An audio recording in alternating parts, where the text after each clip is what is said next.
So let's talk about a problem pretty much every growing business runs into. You've got this amazing idea, you've got a solid team, but you just don't have enough people to get it done.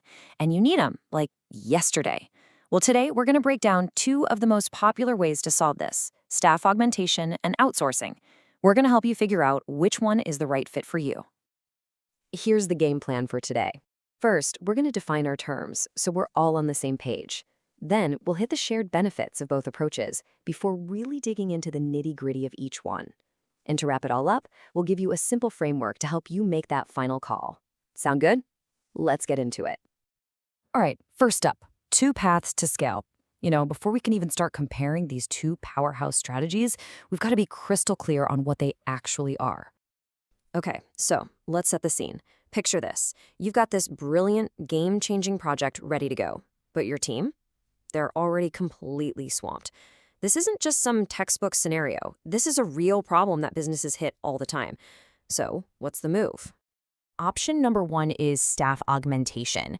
Now, the best way to think about this is like you're calling in a specialist, a highly skilled reinforcement. You're hiring external experts, maybe a couple of top-tier developers for a specific app feature, and they temporarily join your team. The really important part here is that they report directly to your managers. They're part of your crew for a while.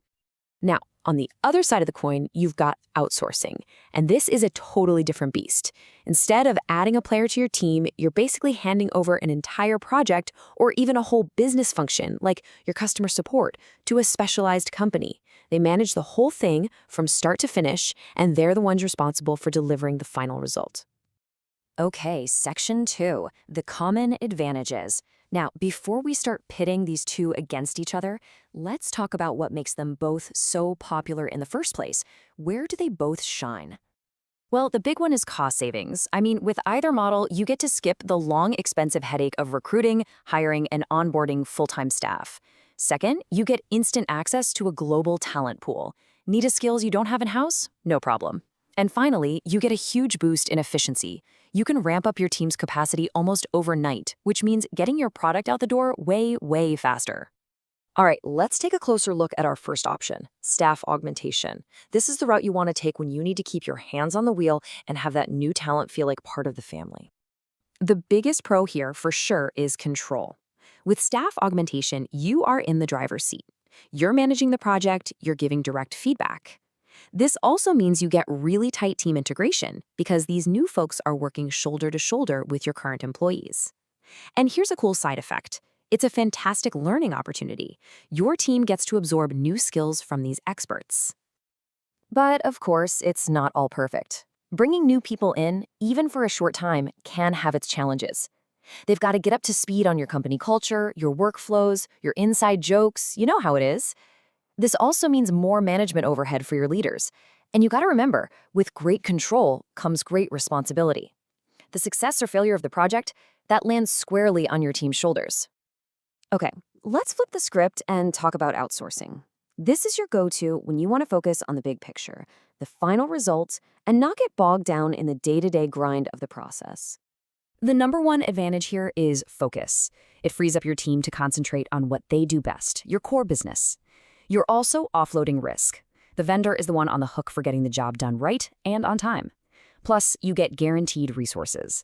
The vendor handles all the staffing, so you don't have to sweat things like people leaving or needing training. But here's the trade-off. You lose that direct day-to-day control. That can sometimes lead to communication gaps if your vision and the vendor's process don't perfectly align.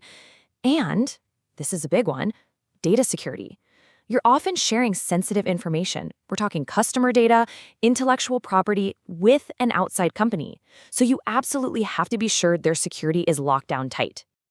So, with all that said, how in the world do you choose? Well, let's walk through a simple 4-step framework to help you figure it out. Just ask yourself these 4 key questions. First, do you have the bandwidth on your team to actually manage new people? Second, what's the scope here? Is this a quick, short-term skill gap or a massive long-term undertaking? Third, how much control do you really need? Be honest. And fourth, how sensitive is the data? Because if you're dealing with top-secret stuff, the extra control from staff augmentation might be the way to go. All right, let's bring it all home. It's time to make the final decision.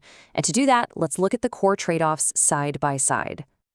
This chart really tells the whole story, doesn't it? With staff augmentation, you get high control, but that comes with high management overhead. It's perfect for plugging short-term skill gaps, especially when data security is a top concern. On the flip side, with outsourcing, your management burden is low, but you give up that direct control. This makes it a great fit for larger, long-term projects where you can comfortably delegate. So, when you boil it all down, it really just comes down to this one simple question. Ask yourself, are you looking to hire a temporary teammate to join your crew? Or are you looking to commission a finished, polished product from an outside team of experts? Your answer to that single question will tell you everything you need to know.